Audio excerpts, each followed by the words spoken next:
श्री स्वामी समर्थ.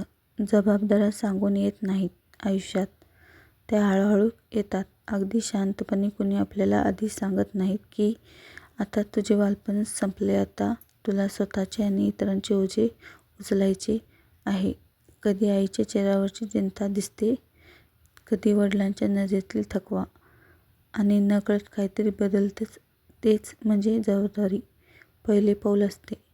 वेळ थांबत नाही. एकेकाळी करून सगळे प्रसंग आपल्याला पुढे ढकलतात. आपण नको झालेले मोठेपणा स्वीकारायला शिकतो. असण्याच्या जागी गंभीरता येते. स्वतःसाठी जगण्याऐवजी इतरांसाठी जगावे लागते. जबाबदारी म्हणजे फक्त ओझे नाही, ती एक जाणीव असते की आता आपल्याला प्रत्येक कृतीचे परिणाम कुणाच्या तरी जीवनावर होते.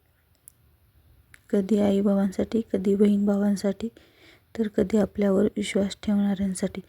प्रत्येकासाठी. आणि सर्वात कठीण गोष्ट म्हणजे ही जबाबदारी कोणी आपल्यावर लादत नाही, ती आपणच मनापासून घेतो. कारण प्रेम असते, कारण माणसे आपली असतात.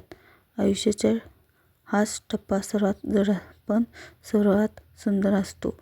जेव्हा आपण थकलो तरी थांबत नाही, रडलो तरी डोळे पुसून पुढे चालत राहतो, आणि त्या क्षणी कळते की जबाबदाऱ्या सांगून येत नाहीत, त्या आपल्याला घडवायला येतात. श्री स्वामी समर्थ. जय जय स्वामी समर्थ.